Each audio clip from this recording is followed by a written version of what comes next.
supports. Our educators are steadfast and ready to support you, our administrators. And today you'll be hearing from some of our community partners who are also here to support you. In preparation for today, we asked ourselves, how can we as a district support and collaborate with our students and families to help the reentry process? And how can we ease the anxieties that may not exist, but hope to support a smooth transition back to in-person instruction? In this webinar, you'll hear from some of our PPS staff, as well as some of our community partners. We hope that the information today that is going to be shared with you will support you as we move forward. I want to take this opportunity to kind of put a plug in for our student support services, our pupil personnel services team, as well as our family and community engagement team. There's going to be more webinars like this in the near future to address and support social emotional wellness, as well as mental health. So please stay tuned and check our website for updates. At this time, I want to turn it over to Mrs. Laura Garcia. She is one of our parent coordinators in our family and community engagement team. Thank you. Thank you, Dr. Roman. Hi, students. I'm very happy to be here and to share this space with you all. We have some amazing speakers with us today, and I want to go ahead and invite Ms. Perez, who is the school counselor for South Middle School, to speak to you guys for a couple of minutes. Good evening, everyone. Thank you for joining us. I'm going to go ahead and share my screen. So bear with me. So I just wanted to share some tips and strategies to welcome you back into the building. We are so excited to continue to welcome more and more students into our building. So you're returning to the school building, now what, right? Feeling nervous or overwhelmed, those are normal emotions to feel. We want to encourage you guys to ask questions. For those in your buildings, we're here to help you. So please just ask us. We want to support you any way we can. These are just some quick tips. I won't go through all of them in my presentation, but just some quick tips that I think will be very helpful for you to follow now as you're transitioning back into the building. So getting a good night's rest, eating right, doing your work, paying attention in class, staying organized, keeping a positive mindset, asking for help if you need it, setting SMART goals. I can't stress this one enough. Attending school every day, extremely important, and following school rules and policies. I wanted to highlight, though, 5 tips that I think are very important that I'd like for you guys to keep in mind as you make your transition back into the building. Tip number 1, be in school. Like I said before, I cannot stress this enough. When you miss school, you get behind, you miss out on important material. So it's very important that you attend school each and every day. Tip number 2, do all of your schoolwork. Completing your work by the due dates, will be a big motivator and a big part of your final grade. So please complete your work in a timely fashion. Take advantage of asynchronous Wednesdays while we still have them. Make appointments to meet with your teachers one-on-one and make sure you complete your attendance. And I guarantee you, if you do all of your work, you will be successful. So I encourage you to please complete all your work. Tip number 3, get involved. We're still dealing with the pandemic, so things may not be as normal as they were before, but I encourage you to get involved in 1 or 2 activities in school. If you can, you'll make new friends, because I know virtual learning, it becomes a little difficult, and you'll also have a lot of fun. If you have questions about what's being offered in the district or in your building, I encourage you once again to ask an adult, and we'll be able to guide you in the right direction. Do your best. Tip number 4, work hard each and every day. We want you to have a school record that you're proud of. So just put forth your best effort. It's all that we ask. Lastly, tip 5, ask for help if and when you need it. This is almost just as important as attending school on a daily basis. I encourage you to ask questions, ask for help when you need it. We are willing and available to help you. And that includes your teachers, your school counselors, your social workers, security guards, school psychologists, and administrators. We are all here to support you and make sure that this is a smooth and positive transition into the school building. And if a problem arises, like I said, ask for help. Make sure you identify the problem, think of some solutions. And if you can't do this on your own, there are many adults that are willing to help you. And lastly, these are some next steps that I'd like for you to consider and follow. I encourage you all to access your student portal accounts. If you don't know how to do that, ask an adult. Your school counselor in your building will be able to help you. Attend class daily, like I said before. Set SMART goals. Remember that your final grades are cumulative averages. Make sure you complete your attendance on Wednesdays, as well as any assignments, and please take advantage of your teacher's office hours and celebrate your progress. We've all been through a lot. You guys are so strong and resilient, and we're so proud of you. Make sure you take brain breaks, exercise, get fresh air when you can, get enough sleep. Talk to someone if you're feeling stressed and overwhelmed. These are all completely understandable emotions. So we're here to support you, and try to encourage yourself with positive words of affirmation, like, I can do this. I'm good at this. Like I said, we're all here to support you. We're so excited to welcome you back, and we can't wait to see you. Thank you, Ms. Perez. That was amazing. We appreciate it. Next up, we have Goldback herself, Heidi Bonilla. She's a senior at NFA Maine. So Heidi. Hi guys, my name is Heidi and I am senior at NFA Maine, and I have been returned to the school like 2 weeks ago. I want to tell you, I was so nervous at first. My mom, Eva, she didn't want me to go back, my mom, but I was scared, but I needed to go back because I was tired to see my walls at my house every day, and I need to interact with other people. So I started going to school 2 days, Thursday and Fridays. Then spring breaks came, and then now I'm going 4 days.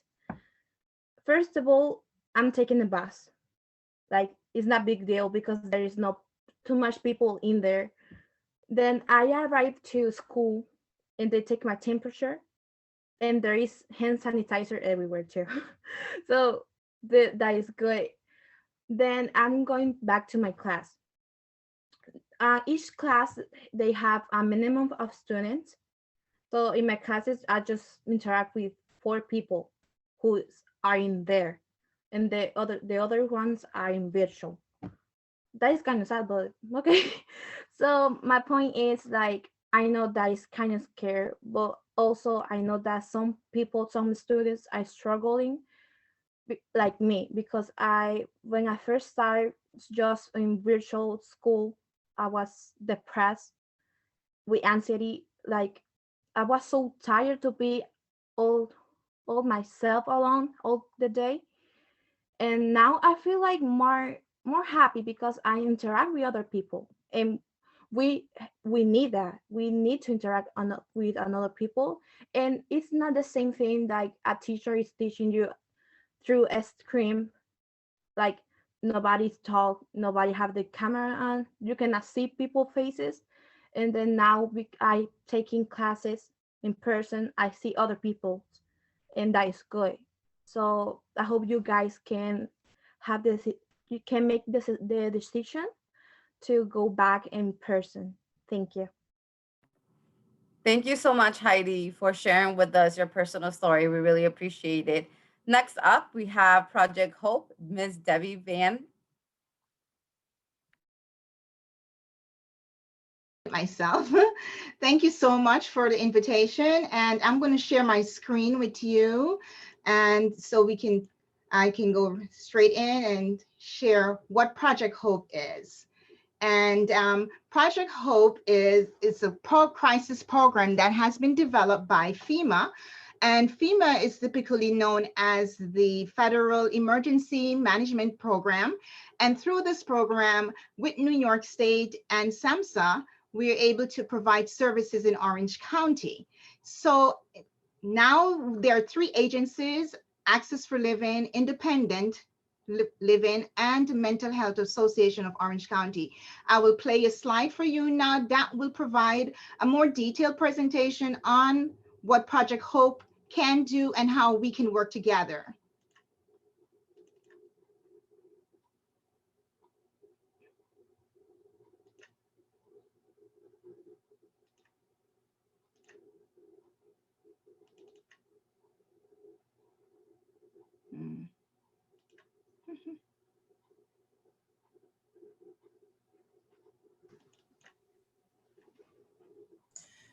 Miss Debbie, can you try presentation mode, and that might help?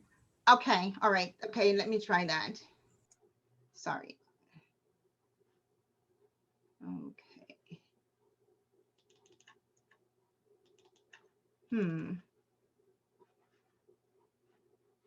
You go to slideshow. Right, that's right. Thank you. Right on the top.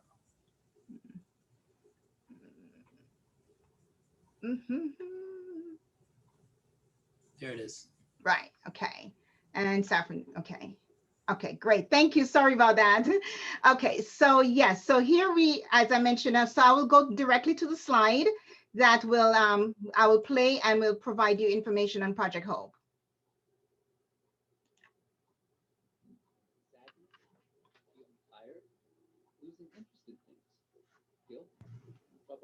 We can't hear it, Debbie. Put your volume louder. Okay, can you hear it now? No. Still no? Okay. Wow. My volume is very loud.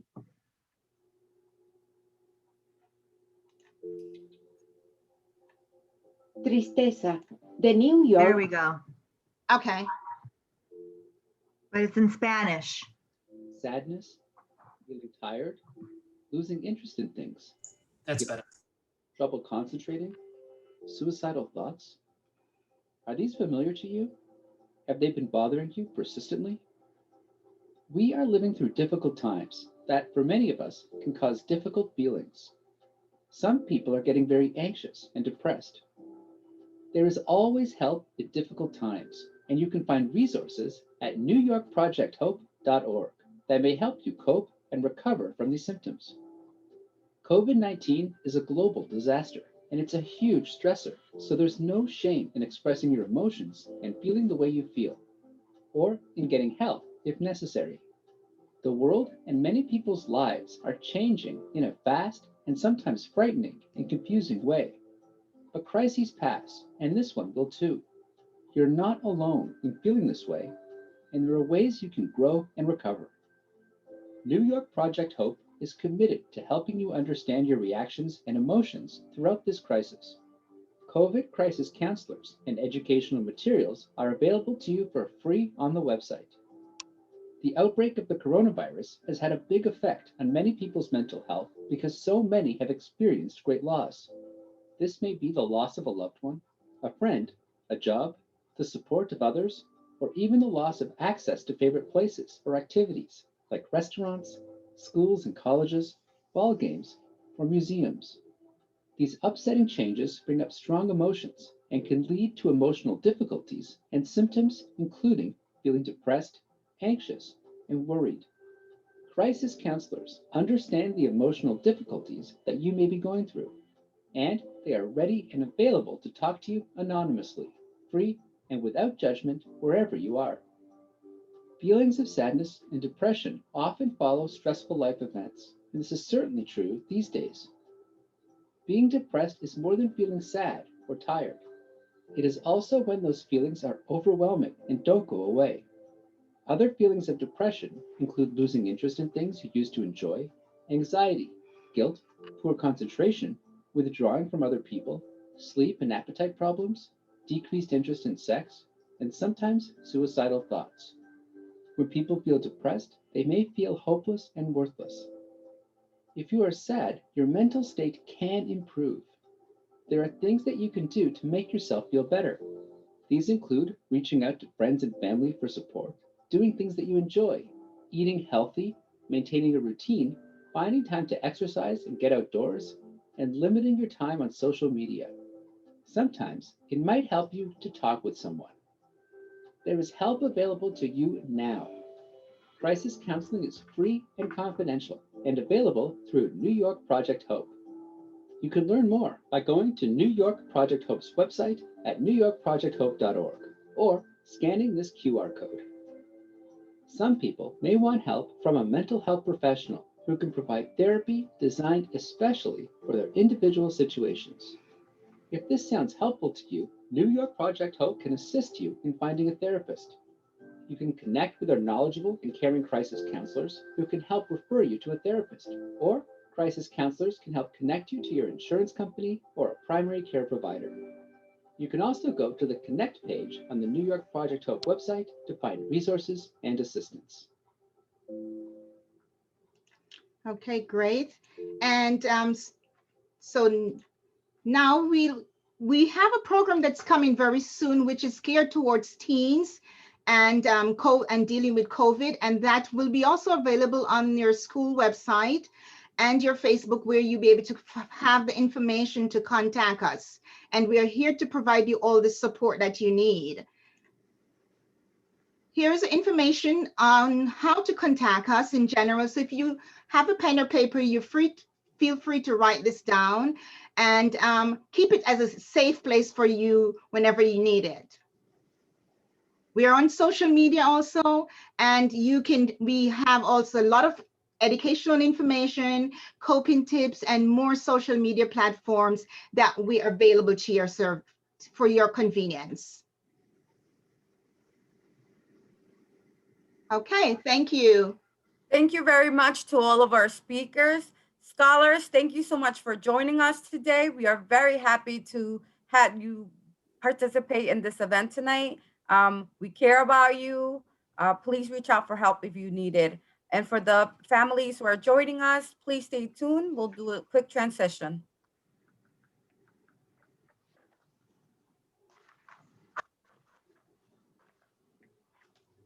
So thank you, families, for being here. We're going to have Dr. Roman speak next.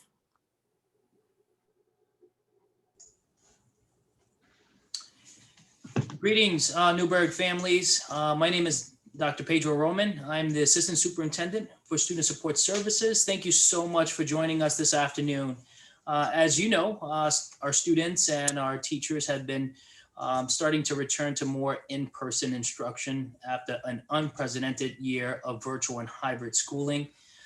In this process, we know that students may need supports and our families may need supports in a smooth transition.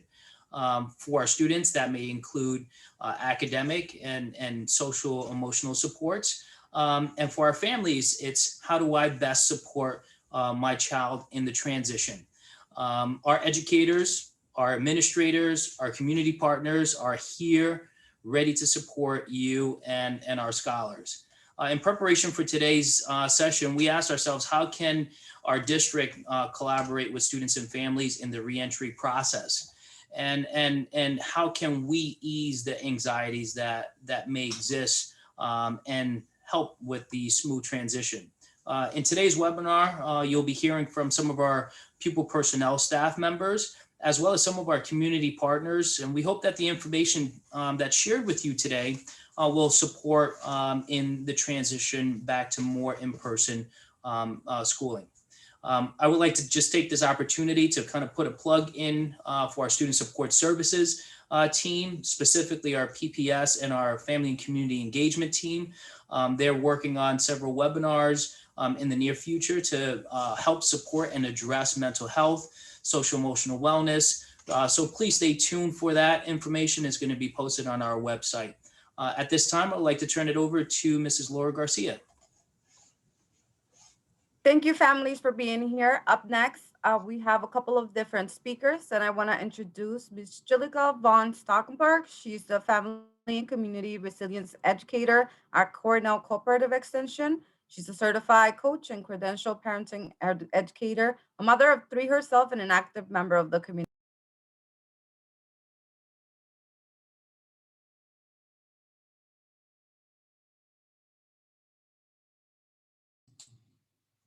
Perfect. And now I am unmuted. Thank you so much. Thank you very much for having me today. So I am also going to, I don't know if I can share my screen. It doesn't look like I have the ability. Okay. I've made you a co-host, so you should be able to do that now. Thank you so much. I really appreciate it. And we are going to start right here. So I just want to talk to you very briefly about how we can support our children managing this change that is coming up again. So by that, I want you to look at this picture of a brain image and think about which of the two is the brain that looks like a brain that can actually learn. Oftentimes when I ask parents, they would say, oh, it's the one on the right side. But really it's the left picture. And the reason why it's the left picture is that you see that this brain is flooded with blood, which means it's active and ready to learn in the higher parts of the brain that are responsible for learning and decision making, rational thinking, and so forth. Whereas the picture on the right side is a picture of a stress brain, where you can only see that the survival part, the fight, flight, or freeze mechanism is activated. So we really want to think about what are ways that we can support our children so that they have a learning brain, right? What are the strategies that we really can apply in order to nurture our children's resilience so that they feel confident about themselves? And emotion coaching is one of the best ways that we can help our children, because what happens when we have really big emotions like fear and maybe anxiety or worry about something, or even, very big excitement, what happens is that the parts in the brain get activated that are responsible for our fight, flight, or freeze mechanism. And here we really want to focus on the learning brain to be active, which is why we need to support our children and really help them see their feelings and acknowledge them. And so here's a process, it's called the peace process, that we can use in order to help our children feel seen and heard and get that part of the brain activated. So paying attention to our children, paying attention to what's going on with them, how they are showing up for you, what happened before they came and had a meltdown, or how did they come home? Are they telling you about what's going on? Do they feel tired? Might they be hungry? All of those things. Looking at what might your child be feeling and needing, and really responding to that. And as a parent, this is yet another stage that we're going through with change that can be really stressful for us as well. So allowing for self-empathy, really recognizing that this is a difficult situation is really helpful. That allows us to then care with empathy. And then we can help our children find solutions together. Here are just a few more other strategies that can really help to with our children. So one is we want to think about activities that support regulation in our children. So how can we help them make things predictable and for them to develop routines? Here, of course, now see my puppy, this working from home is not always the easiest. So then thinking about activities that foster connection, because that really helps to recognize your children. So thinking about reading, playing together, listening, asking questions, all these kinds of situations that you can have where you can build connectivity. And that really helps to foster a sense of agency, which is when you end up in a lot of power struggles with your children. Sometimes it could be because they feel they have lost their sense of power. They've lost their sense of control. So thinking about how can you include your children in the planning for going back to school and decision making and so forth, that will help them get into the learning brain. So here's my contact information for you. We do offer parenting classes. We have a class starting next week, but Laura Garcia has also the information, and I thank you for coming and showing up, and keep doing it. It's important work, so thank you. Thank you so much. Next up, we have Ms. Peralta, who's the social worker from NFA. Hi, good evening. I'm going to share my screen here. Okay, there we go. Hi, good evening. So my name is Deanna Peralta. I'm a school social worker from at Newburgh Free Academy, and I'm also a parent. And I'm going to speak to you a little bit this evening about how to support your child emotionally while they're transitioning back to in-person learning instruction. So we know that change can be difficult at times, and it might take some time to reintegrate back in person and life around that. So even if your child is very excited about coming back to school, that might be coupled with some other emotions, right? Such as worry, anxiety, or even apprehension, right? And we find that, the best way to support them when they're going through a change is through the relationship that you have with them, right? And I think it's important to, point out that they have had a very different experience the past year, right, than you and I have had, right? When we were adolescents and we were in middle school, high school, we went to school every day. We didn't have to stay home. We hung out with our friends. So we had a very different experience than them. And so that coupled with this very unique developmental stage that they're in adolescence, right, can really impact their thoughts and feelings, right? So their thoughts and feelings are very different than ours are when we're thinking about how, going through this pandemic the past year. So we want to be careful not to brush off their emotions, and in turn, really provide them with empathy, right? And empathy is that feeling of, is you putting yourself in their shoes and trying to understand what it might be like for them in this experience, right? And I find that, the past year, as I'm talking to students, there's been this overall theme, and it's been a theme of loss. And, adolescents will tell me, I lost out on playing a sport this season, or I lost out on, being able to spend time with friends. So I just want you to be mindful of that seems to be just this ongoing feeling. And that might be something that they need help and support with. So what I suggest that you do is some regular check-ins. And this is a great way to kind of really connect with your child. You want to do a check-in where there's no distractions, right? So we want to turn off the cell phones, put them away for a while, turn off the TV. And, a check-in can be done at any time. But some good times are sometimes like if you're just alone in the car with your child, that could be a great time. Or sometimes, before bed in the evening, after the day is kind of calmed down, that would be a great time right before bedtime. And again, it's really just a time to kind of check in and see how they're doing with no distractions and with you just being totally present. So you take a look at the picture here in the slide of this mother and her son. This is a great example of what attentive listening looks like, right? You see this mother here and she is giving him eye contact, right? You can see from her body language and her facial expressions that she's really paying attention to her child.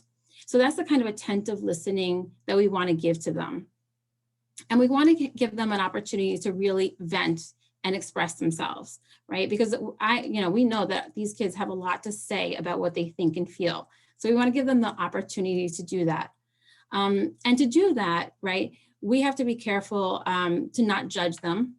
And also to kind of really hold off on giving our own opinions and advice and really just letting them kind of vent and share with you. Because when you do know what's happening in your child's life, it allows you the opportunity to really help assist them with coping with those emotions, right? Sometimes these, conversations are hard getting off the ground. So you got to ask the right questions, right? And even I have an adolescent at home, and if I ask her, how are you? I'm going to get these responses like, fine, okay. How was your day? Fine, okay. Right. So we want to kind of get a little deeper. We want to get a little bit more content from those answers.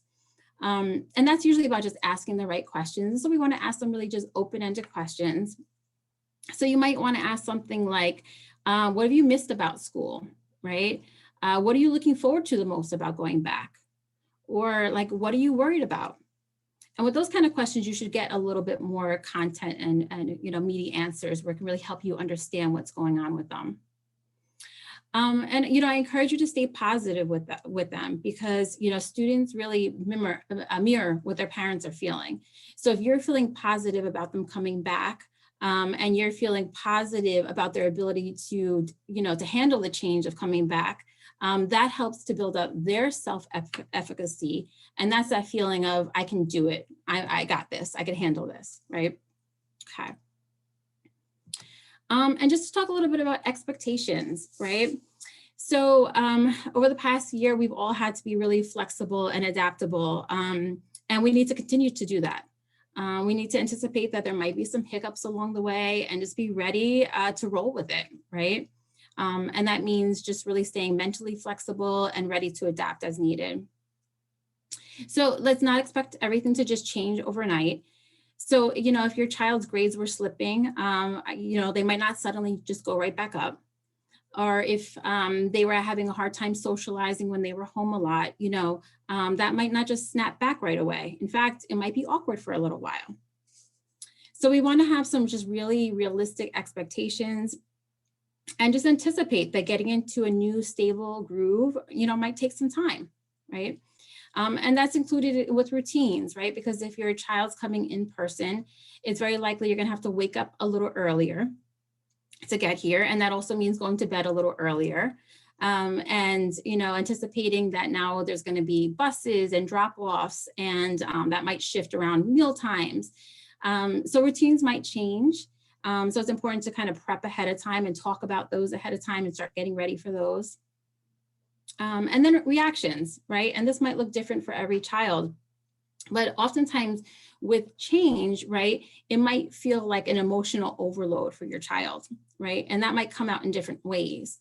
So if you find that your child might seem a little snippier than usual, or might be overreacting over something very small, just be mindful that they are going through a big change right now in their life, and do your best really to, show them compassion, warmth, and calm instead of reacting to their behaviors. But if you are feeling like, you're concerned about your child's emotions or behaviors, and it's been ongoing for a while, I encourage you to reach out to your pupil personnel staff at the school that your child attends. And all Newburgh schools have a staff of pupil personnel that includes school social workers, school counselors, and psychologists. And they're all equipped to help care for your student when they're going through a hard time. And if they're not able to, they have the available resources to give you the appropriate referrals in the community to get the assistance that you do need. So with that, I just want to end with, this transition back to school may not be easy, but it will hopefully be the beginning of a communal healing for all of us. And I hope this was helpful, and thank you for your time this evening. Thank you very much. Next up, we have Project Hope. Ms. Debbie, we have less than 1 minute. If you could please share with the families your contact information.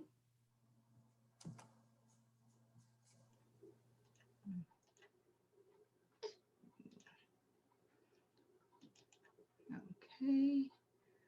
All right. Okay. So hello, everyone. And I just want to say thank you again, parents, for being here with us. And I will share a slide with you about Project Hope and our content, how to get a hold of us and how to reach us. And so we are able to provide you more explanation on Project Hope. So get your pens and paper out, and you could write our emotional support helpline number, which is 845-762-2275. Knowing that Project Hope is a free service, it's anonymous, and it's also confidential. And this program here, there is a judgment-free zone, and you can call us anytime that you need any type of support. We are crisis counselors who are being trained by FEMA, and we are here to provide community services. Thank you again for your attention, and I look forward in working with you. Thank you so much. Thank you, families, for being here tonight. We really appreciate you. We hope that we can continue to support you in any way possible. We are now going to transition to our Spanish sessions. So thank you again for coming. Para cualquier familia que esté aquí presente que habla español, vamos a comenzar en un minuto.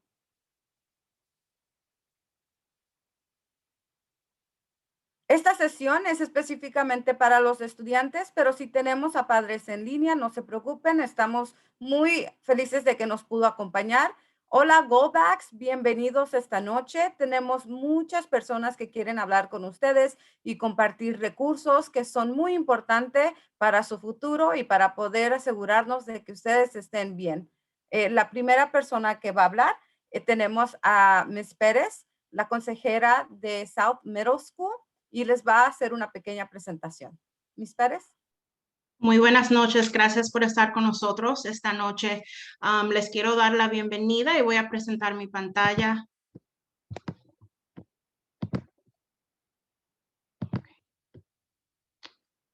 Solamente quería hablarles sobre unos consejos que tengo para que la transición a la escuela sea un poco más fácil. Estamos muy ansiosos de darles la bienvenida a los edificios, ya que no hemos podido tener a todos nuestros estudiantes. Estamos muy felices de poder hacer eso. Ahora van a regresar a su edificio y ahora qué, ¿verdad? Sentirse nervioso o abrumado, esas son emociones normales, completamente normales. Queremos que ustedes hagan preguntas si la tienen y pidan ayuda si lo necesitan. Esos son 10 consejos que tengo para ustedes para tener éxito con la transición a la escuela. Y voy a concentrarme en 5 específicamente, pero los consejos son, quiero que ustedes duerman bien cada noche, coman bien, completen su trabajo escolar, pongan atención cuando estén en clase, manténganse organizados, piensen positivamente, pidan ayuda si la necesitan, traten de establecer metas, asistan a la escuela todos los días. No puedo decirles lo importante que es que asistan a la escuela todos los días y sigan las reglas y las políticas de su escuela. El primer consejo que quiero hablar con ustedes es que de verdad no puedo dejarles saber lo importante que es que asistan a la escuela todos los días. Cuando los estudiantes faltan a la escuela, se atrasan y pierden material muy importante. Y existe un vínculo directo entre la asistencia y el éxito académico. Entonces, es muy importante que los padres ayuden a sus estudiantes a llegar a la escuela a tiempo y que asistan todos los días. Consejo número 2. Hagan todo su trabajo escolar. Completar su trabajo antes de las fechas de vencimiento, eso forma una gran parte de su calificación final. Es muy importante que traten de completar todo su trabajo. Continúen aprovechando de los miércoles asincrónicos, completen su asistencia y aprovechen de los horarios de oficina de sus maestros para que así puedan recibir atención personal. Y si hacen todo su trabajo, yo estoy segura que van a tener mucho éxito. El tercer consejo que les tengo es que se involucren, participen en 1 o 2 actividades en la escuela. Yo sé que todavía estamos pasando por la pandemia y las cosas están un poco diferentes, no están súper normales, pero si participan en alguna actividad, harán nuevos amigos, desarrollarán nuevas habilidades y también se divertirán mucho. Y como han estado en sus casas tanto tiempo, estoy segura que lo necesitan. Consejo número 4. Pongan su mejor esfuerzo, trabajen duro en sus clases desde el primer día y todos los días. Queremos que ustedes tengan un historial de secundaria del que puedan ser orgullosos. Pongan su mejor esfuerzo, eso es todo lo que le pedimos. Finalmente, el consejo número 5 es que por favor pidan ayuda cuando la necesiten. Hagan preguntas, no hay ninguna pregunta estúpida. Pidan ayuda cuando la necesiten. Estamos dispuestos y capaces de ayudarlos. Sus maestros, consejeros escolares, trabajadores sociales, guardias de seguridad, psicólogos escolares y también los administradores. Estamos aquí para apoyarlos y asegurarnos que su transición a la escuela sea una con mucho éxito. Y si surge algún problema, identifiquen el problema y pidan ayuda si no pueden pensar en una solución solos. Hay muchos adultos que lo pueden apoyar si surge un problema en el edificio.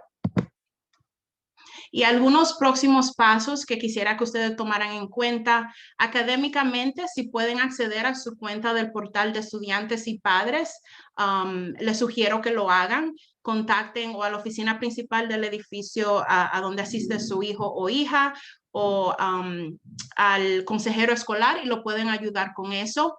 Otra vez, asegúrense que sus hijos y hijas asistan a la escuela todos los días, es muy importante. Establezcan metas y recuerden que sus calificaciones finales son promedios acumulativos. Continúen completando su asistencia y sus asignaciones los miércoles asincrónicos. Aprovechen los horarios de oficinas de sus maestros para ayuda adicional y celebren su progreso. Ustedes todos han pasado por un tiempo muy difícil y muy raro, ¿verdad? Entonces es importante que celebren eso. Ustedes son fuertes y lo pueden hacer. Asegúrense de tomar pausas si la necesitan. A veces uno puede sentirse muy abrumado. Es importante tomarse ese tiempo para reflexionar y relajarse. Hagan ejercicio y tomen aire fresco si pueden. Duerman lo suficiente.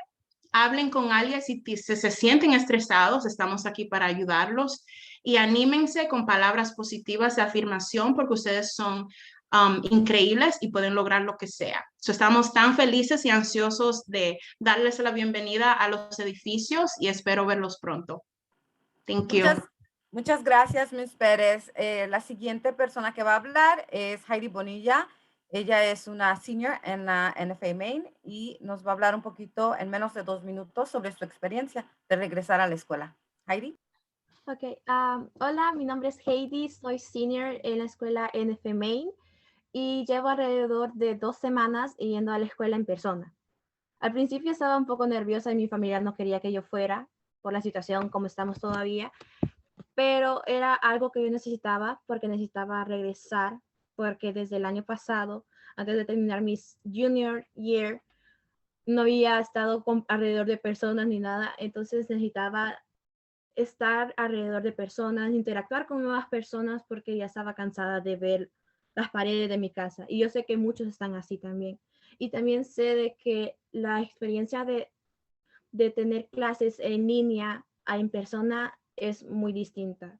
Yo sé que muchas clases ahorita están con sus cámaras apagadas, con los micrófonos apagados y la única persona que habla es el maestro y nadie más. Entonces, siento de que volver a la escuela es algo positivo. También las escuelas están teniendo sus precauciones. Hay hand sanitizer por todos lados, están la debida distancia también, toman tu temperatura y todo. Entonces siento de que es algo bueno.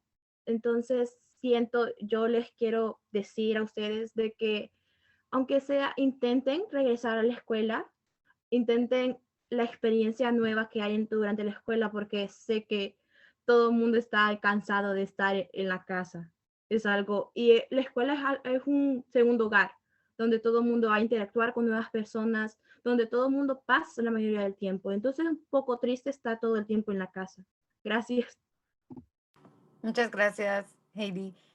La próxima persona que va a hablar tenemos una organización sin fines de lucro, el Project Hope, y nos van a hablar un poquito sobre esa organización. Ms. Lisa Contero. Yes, thank you. Bienvenido. Disculpa, yo no hablo mucho español, but I'm going to do my best. La programa de Project Hope es un programa de consejeros para crisis de COVID-19. Y también la número de teléfono es 845-762-2275. A lunes hasta viernes 9 hasta 9 y sábado y domingo 10 hasta las 6. Los consejeros crisis dan soporte gratis y confidencial. Podemos ayudar a las personas que aman y comprender, manejar las emociones durante este tiempo muy difícil. And de nuevo, la número de teléfono es 845-762-2275. Acorriendo pronto un grupo de apoyo para COVID-19 por los adolescentes en Orange County. En las discusiones sobre el nuevo normal, el mecanismo de supervivencia para los afiliados and isolation. And para mantener conexión culturalmente, físicamente y emocionalmente. And we will have toda la información en español para la escuela, and we will have a Spanish speaking counselor and translator available for these programs. La señorita Lisa comparte que van a tener a personas que van a poder ayudarlos con traducción si es que necesitan estos recursos, que por favor llamen al número que se les ofreció. Y le quiero dar las gracias a Lisa. Thank you, Lisa. Thank you. Muchísimas gracias a los estudiantes que participaron en estos últimos 15 minutos. Vamos a transicionar nuevamente. Vamos a ir ahora a hablar con las familias. Si se quieren quedar los estudiantes, con gusto se pueden quedar. Nuevamente, mi nombre es Laura García. Soy la coordinadora de familia y comunidad para el distrito escolar. Muchísimas gracias por estar hoy. Hoy tenemos este programa que se llama Operación Reactivate. Queremos dejar de saber que vamos a tratar de tener más eventos como estos, bilingües para ustedes disponibles, que tenga que ver con salud mental, que tenga que ver con recursos de la comunidad y charlas familiares. O por favor, continúe escuchando las llamadas automáticas, al igual que nuestra página de Facebook, para obtener más información sobre esos talleres. Voy a empezar, voy a presentar mi pantalla. Esta sección es sobre mi presentación. Deme un minutito.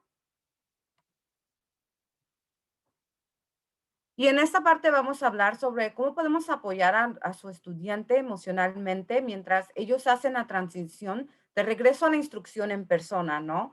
Y sabemos que el cambio puede ser difícil a veces y puede llevar algún tiempo acostumbrándose a volver a la escuela y a ese nuevo estilo de vida. Es posible que su hijo esté emocionado de regresar a la escuela y puede haber algunos sentimientos adicionales. Tal vez sea la ansiedad o preocupación, ¿no? Y sabemos que el cambio es difícil y es importante que como padres, familiares o guardianes apoyen a sus estudiantes en esta transición.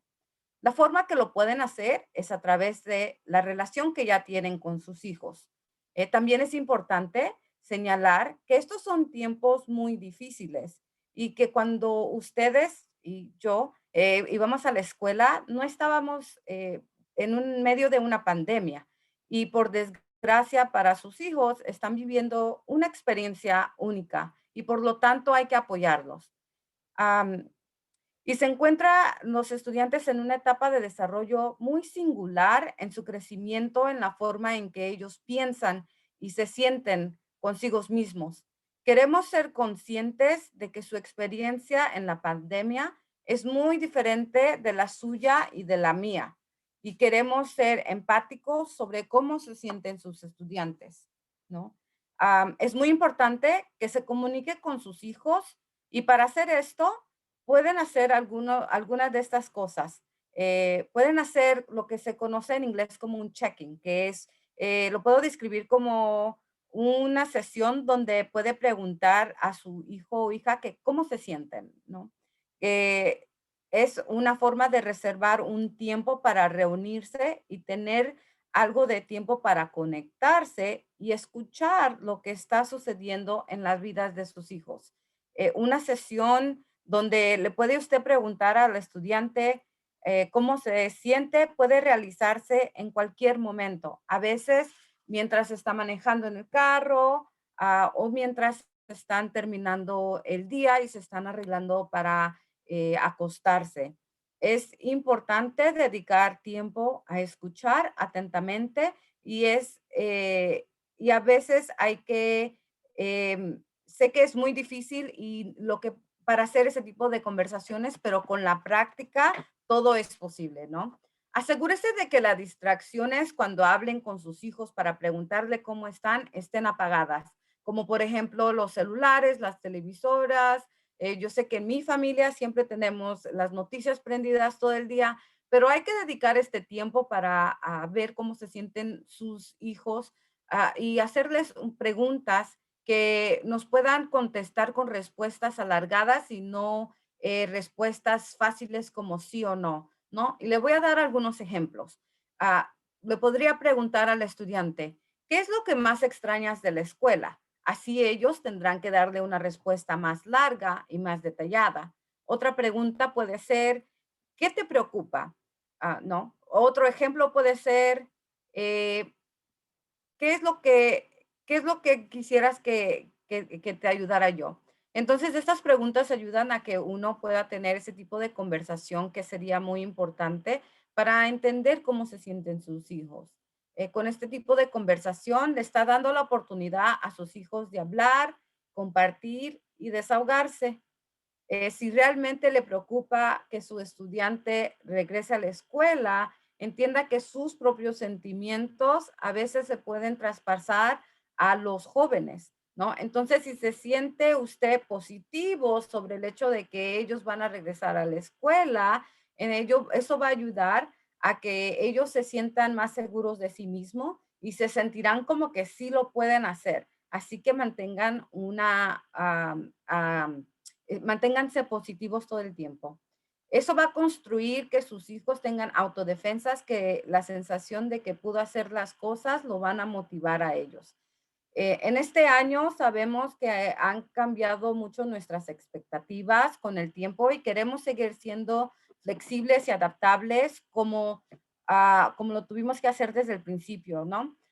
Cuando su hijo empiece las clases en persona, no espere que las cosas cambien de la noche a la mañana. Así que, por ejemplo, si sus hijos en las clases y sus calificaciones estaban un poco bajas por resultado de estar en casa aprendiendo en línea, no espere que simplemente suban ahora que el estudiante va a regresar en persona a clases, ¿no? Si su hijo estaba teniendo dificultades para socializar mientras estaba en casa, tampoco espere que se recuperen de inmediato. Puede ser un poco incómodo al principio y puede tomar algún tiempo para que ellos regresen a algún tipo de normalidad, por lo que tenemos que tener expectativas realísticas. Le va a tomar tiempo a regresar a algún tipo de normalidad y con estos cambios sabemos que las rutinas también cambiarán. Sabemos que sus hijos se van a tener que levantar más temprano en la mañana y van a tener que pararse y arreglarse para ir al bus. Tenemos que anticiparnos a estas nuevas rutinas y es importante que hablemos con nuestros hijos y los preparemos para estos cambios y que sepan qué van a tener que esperar. En términos de reacciones, cada vez que los estudiantes atraviesan cambios, a veces se sienten como una sobrecarga emocional para ellos y de muchos sentimientos encontrados. Así que si descubre que su hijo se siente irritable o tiene una gran reacción a algo muy pequeño, tenga en cuenta que está pasando por un cambio y haga usted lo posible para tratar de entender y mantenerse tranquilo en lugar de reaccionar ante ellos. Si se siente que su hijo continúa luchando con emociones o que sus sentimientos se intensifican, pida ayuda. La escuela de sus hijos con el personal de servicio están dispuestos para ayudarlo. Todas las escuelas del distrito escolar tienen personal que incluye trabajadores sociales, consejeros escolares y psicólogos que están listos y equipados para brindar apoyo. Su hijo y ellos también tienen recursos sobre la comunidad con lo que los puede ayudar. Y ahora quiero terminar con esto que es muy importante. diciéndole que esta es una transición de regresar a la escuela en persona. No será fácil, pero esperemos que sea un empiezo para sanar a nuestra comunidad. Muchísimas gracias a los padres. Tenemos a otra persona que va a hablar. Tenemos una pequeña presentación de Project Hope. Y Lisa, if you're ready.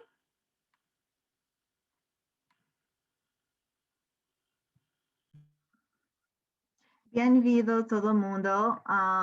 Yo quiero primero disculpa, pero yo no hablo mucho español, so I'm going to put un video muy rápido para explicar qué es New York Project Hope. Go ahead, Debbie. You may need to present the presentation again so the volume will play.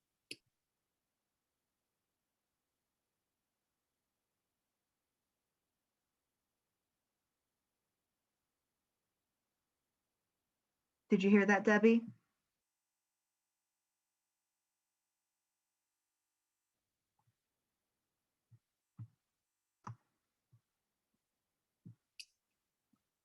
We can't hear the volume.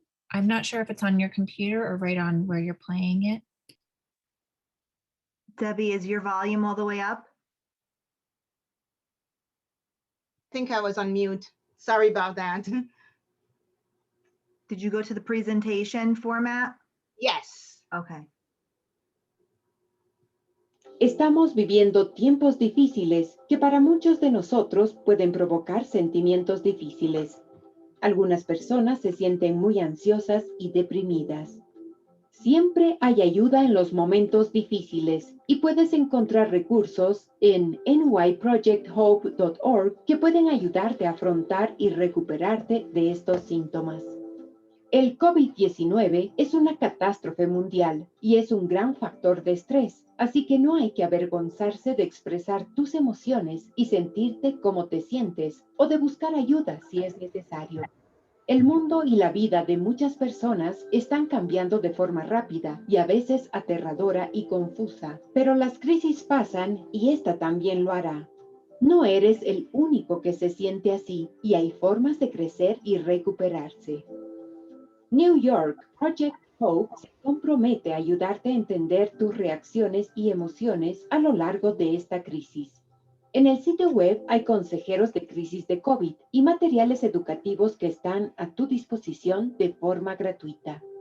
El brote del coronavirus ha tenido un gran efecto en la salud mental de muchas personas porque muchas han experimentado una gran pérdida.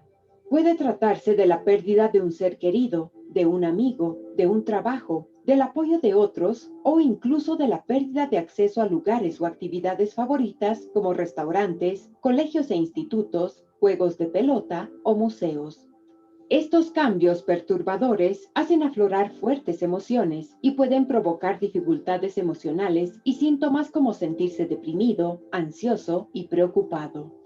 Los consejeros de crisis comprenden las dificultades emocionales por las que puede estar pasando y están preparados y disponibles para hablar con usted de forma anónima, gratuita y sin juzgarle en cualquier momento.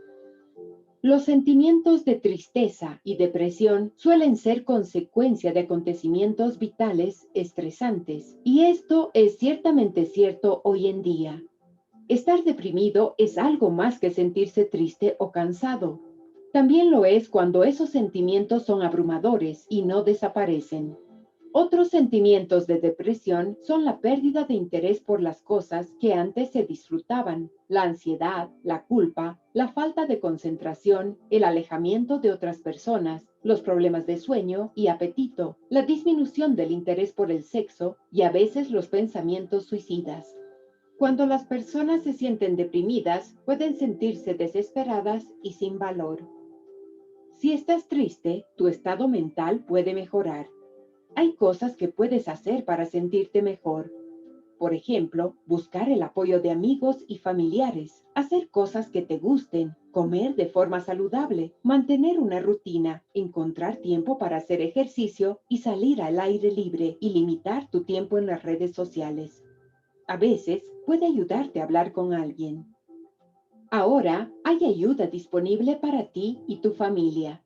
El asesoramiento en caso de crisis, que es gratuito y confidencial, está disponible a través de New York Project Hope.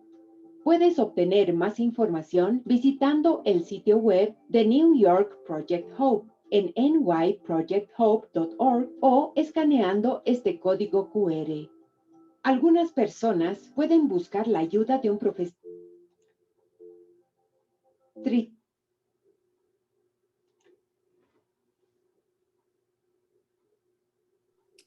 Lisa, I think you need to unmute yourself. Sorry about that. Disculpa. Aquí está el número de teléfono para apoyo emocional. 845-762-2275 para hablar con consejero lunes a viernes 9 hasta 9, sábado y domingo 10 hasta las 6. Y podemos ayudar gratis para comprender, manejar sus emociones durante ese tiempo muy difícil para todos. And if you want to go to slide 3, Debbie. Acudiendo Pronto es un grupo de apoyo para COVID-19 adolescentes en Orange County. Y nos vamos a hablar sobre el nuevo normal, mecanismo para supervivencia para los afligidos en aislamientos y mantener conexiones culturalmente, físicamente y emocionalmente. Y de nuevo, más una vez, la número de teléfono es 845-762-2275 para hablar sobre cualquier cosa que está sintiendo estresado con COVID-19. Muchísimas gracias. Quiero dar las gracias a todas las familias que nos están acompañando hoy día. Muchas gracias. Esperemos que esta información haya sido de valor para ustedes y por favor sepan que vamos a tener más talleres en el futuro. Sigan al distrito escolar en la página del Facebook. También hay información en la página del distrito escolar, newbergschools.org, y esperamos verlos pronto. Muchas gracias por participar. Buenas noches.